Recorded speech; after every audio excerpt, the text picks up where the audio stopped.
Welcome to Real Estate Radio Live, an informative and engaging podcast discussing everything you need to know about the world of real estate.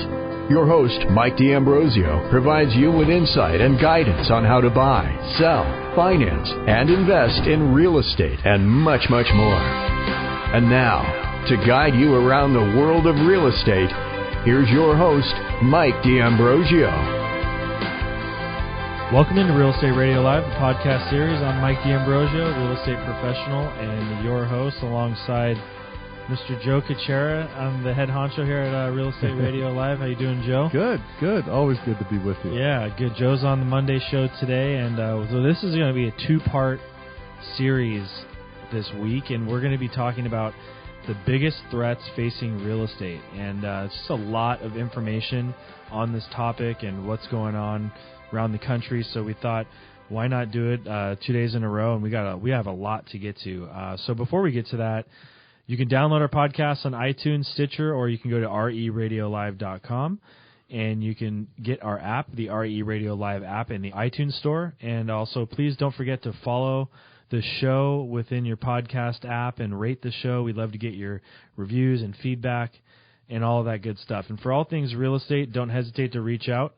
You go to MikeDSells.com. You can email me, Mike at RERadiolive.com, or you can text in or call in 408-630-0101. And Joe can be reached at Joe at RERadiolive.com. That's right. I think it's pretty easy, right? Very easy. So, and you want to give out any other information? Yeah, anything you need on the financing side, looking for purchase financing, refinance, or just need some consultation on that, on where to get the money and how to get it, you can reach me 408-838-9060. As Mike said, you could also email Joe at reradiolive.com. So if you want money, reach out to Joe.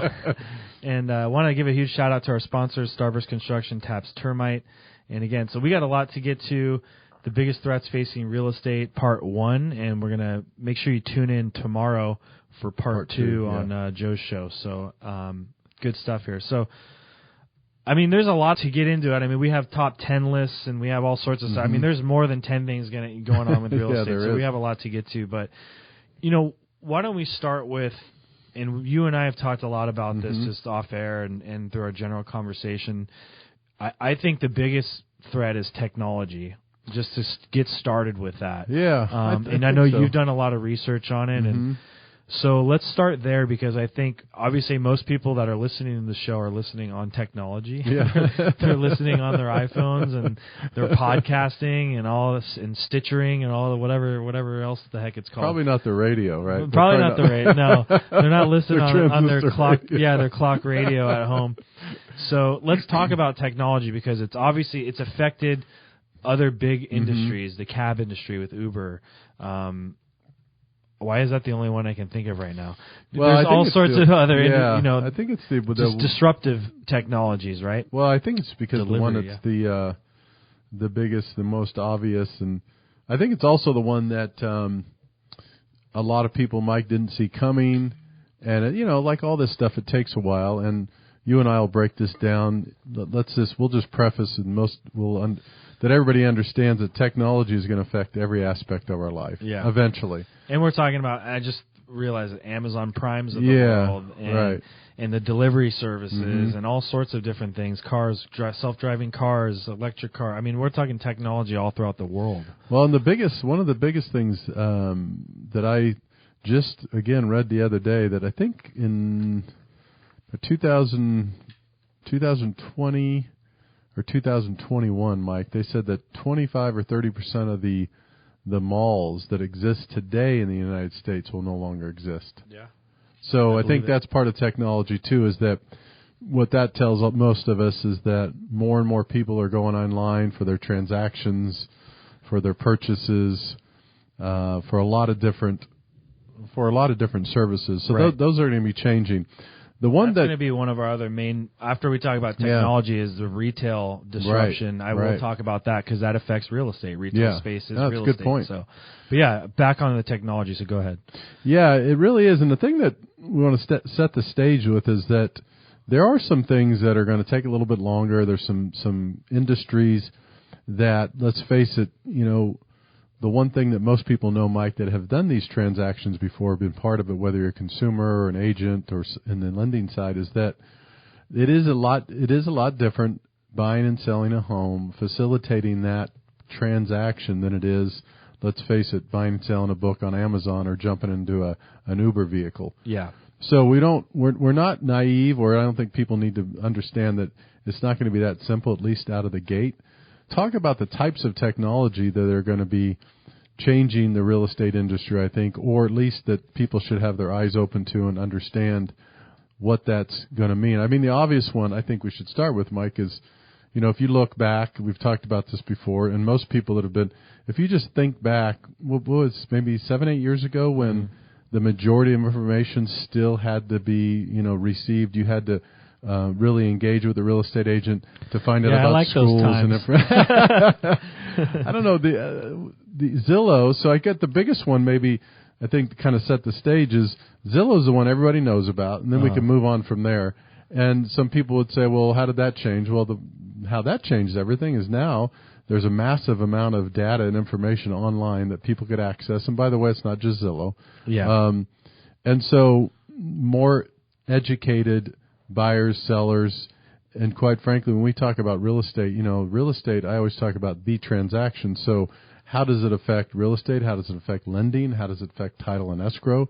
Because in California, all three of those components, of course, if you're financing, if you're paying cash, a different story. Right. But so to look at this, I think we need to figure out, where did it start? That's really where it started.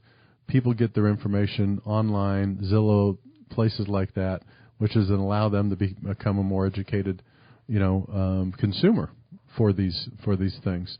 So I think that kind of the next evolution or the next step would be, and most people are kind of seeing it, what are the different aspects of technology now, other than information, that are going to be making life easier for a consumer and also for a real estate agent in this transaction? And those are the next things we're going to be seeing, I think. Yeah. What I do know is I just looked at the numbers. I think it was well over $1 billion a year each of the last couple of years, and I can't imagine it's going to shrink, of investment money that's going in to disrupt this entire industry. Yeah. So I think it might even be more than that. Could I think be. it might almost be $2 billion. I'm It could be. read in one of the articles that $2 billion. Yeah, in investments in commercial real estate tech startups okay. hit $2.7 billion in 2016. About 1,600 of these startups now exist worldwide. Mm-hmm. I mean, we even had one of them I had him on the podcast. What was that, last week? I think it was. It was realtymogul.com. Oh, yeah. Mm-hmm. I mean, crowdfunding, real estate, startup. They're all over the place. Mm-hmm. It's all over. And so that is, again, that's something that's a threat. We're really, in this segment, we're really talking about threats facing the real estate industry. A lot of the other points we'll talk about today is going to be based on just the market in general and what I see. But I just think technology is, it's going to be a big deal. It's all over the place. It's going to be a big deal, but I do think there's it already is a big deal. It Let's is just a big say that. deal. I think there'll be pieces of this that we don't even know yet, and what I mean by that is I'll just kind of cover, and we'll talk a little bit about what's out there right now. What's out there right now is there are companies that trying to disrupt through almost like a menu-based service, right? Mm-hmm. Do you want to do your own open house? For that, this is amount of money. Do you want to do your own marketing? Do you want to stage your house? Do you want to do all these things? So there's services that someone would say that's disrupting the industry. Now, I think the majority would show, again, if you do research and the data, the surveys tell us that still to this day, Mike, that most people want to use a realtor for their transaction. Yeah. That's what they're telling us. So that's what the data shows.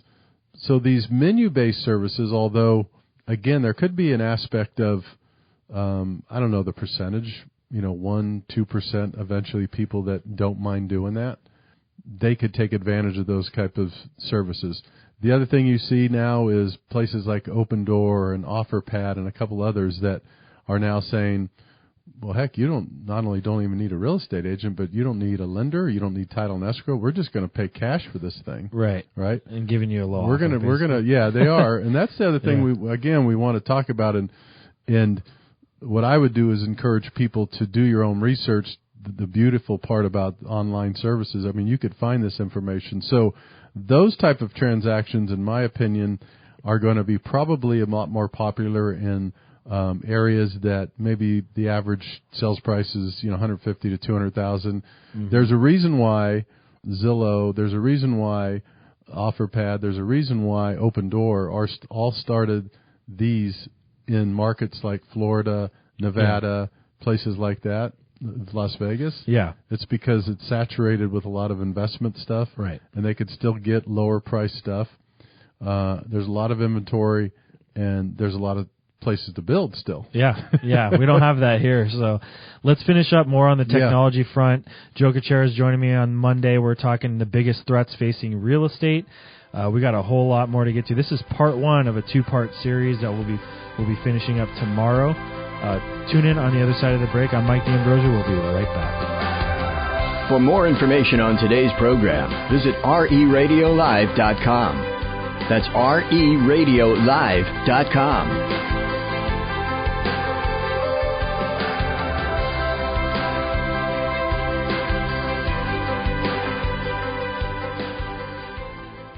Do you know Mike D'Ambrosio, reputable real estate professional in the Silicon Valley? He was born and raised here in Silicon Valley. He's very excited to be working in a geographic area that he loves and knows well. He firmly believes that this is the best place to live in the entire country. He specializes in Bay Area real estate. Are your family's needs changing? Are your parents in need of changing living conditions? Are your children first-time home buyers? Do you just want to expand your income revenue stream through real estate investments? He would be happy to meet with you and discuss your options while explaining the advantages of using his team to expand your opportunities of owning real estate in the Bay Area. He's dedicated to providing you quality, honesty, and creativity in every real estate transaction. He's highly recommended by many for his attention to his clients' needs and by making sure that your experience is as enjoyable and as painless as possible. Real estate transactions are not small tasks, and that's why they should be done efficiently, smartly, and as thoroughly as possible. That's his promise to you. Whether you're buying or selling, let him put his expertise and experience to work for you and make your transaction a smooth and enjoyable one. The time is now. Don't let another opportunity slip by. Call him directly at 408-630-0101. Email Mike at MikeDSells.com or visit his website, MikeDSells.com. Cal BRE number 0184192.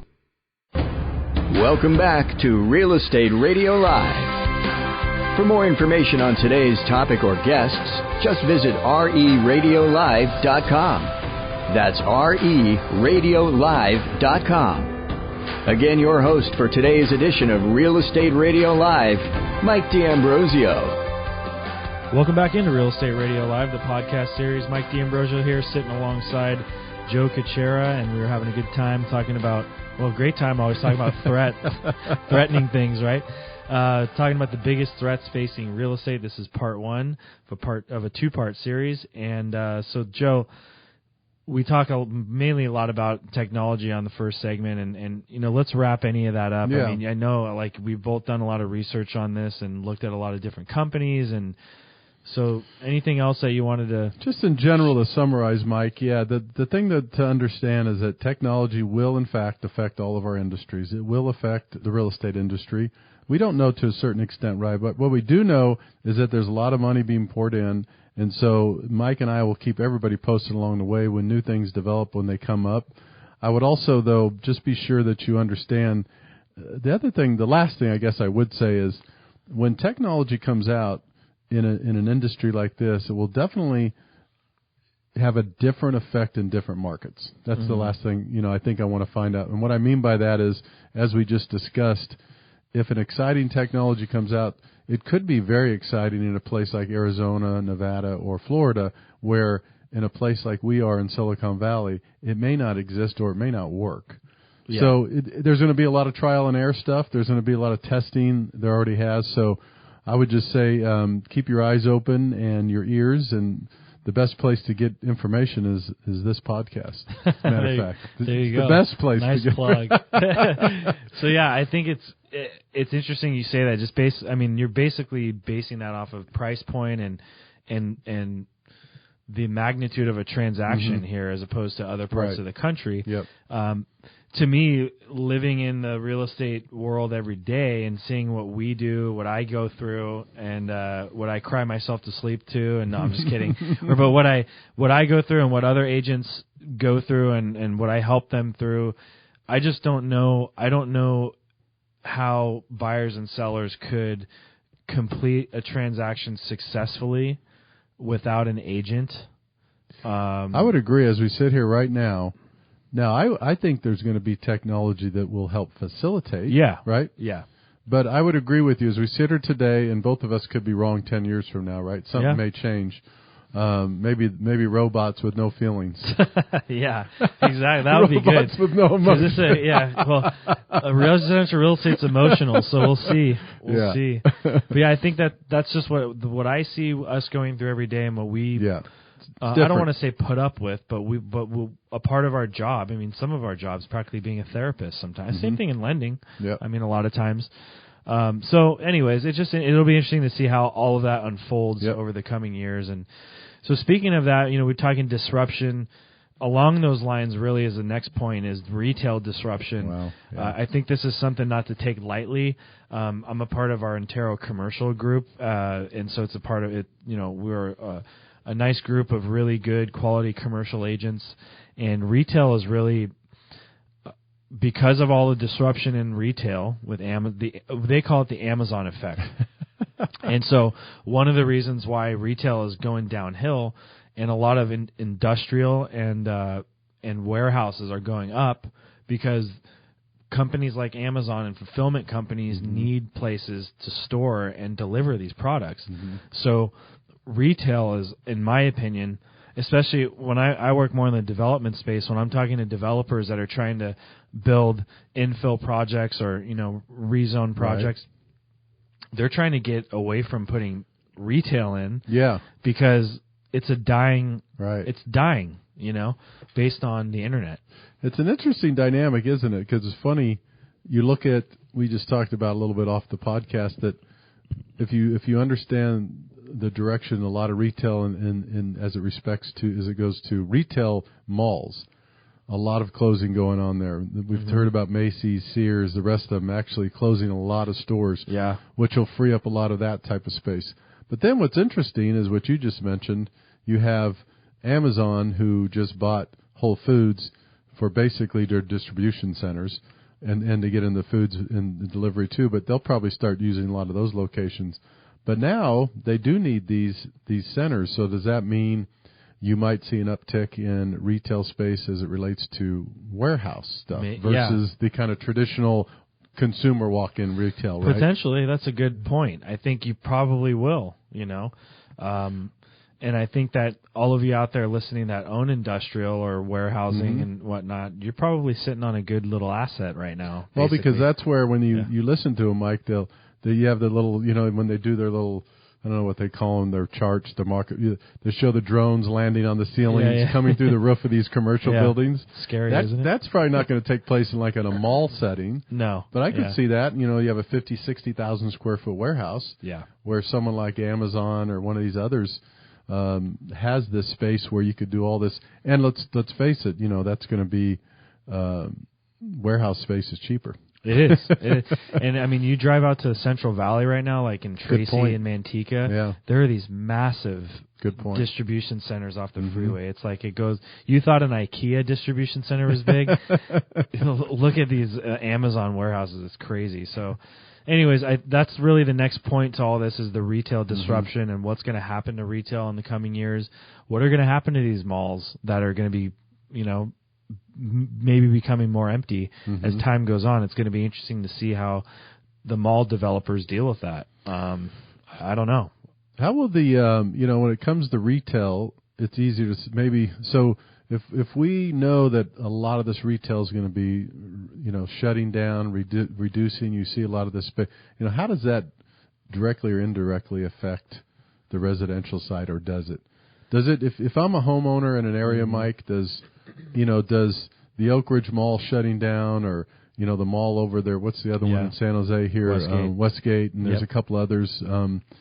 Does it affect home ownership? Does it affect values? Does it affect, you wonder? Right? I think it does, absolutely. Yeah. I think because people buy residential real estate for location typically. So usually convenience. It's located near a shopping center. It's located near modern conveniences.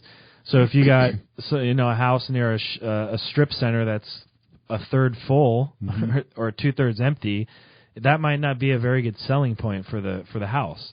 So maybe that decreases the value a little bit, or decreases the value in the eye of a buyer, or maybe makes that property less appealing because it's near a rundown strip center.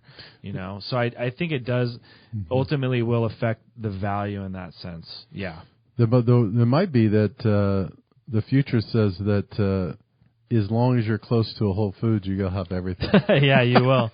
You will have right? Everything. Yeah. If Amazon's everything, yeah, it is. As long as you're close to a Whole Foods. Exactly. And you have Wi-Fi. I'm like screwed now because the Whole Foods, Wi-Fi and a Whole Foods. I'm wondering what's going to happen. On a side note, I wonder because Amazon Prime Now uses Sprout. We get some stuff from Sprouts on Amazon Prime Now.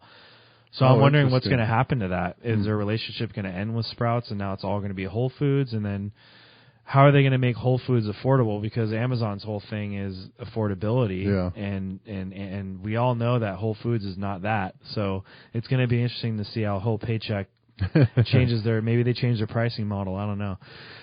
I think the message here is that as we wrap up this one is that retail is going to be affected. We know it will. We've talked about it a little bit.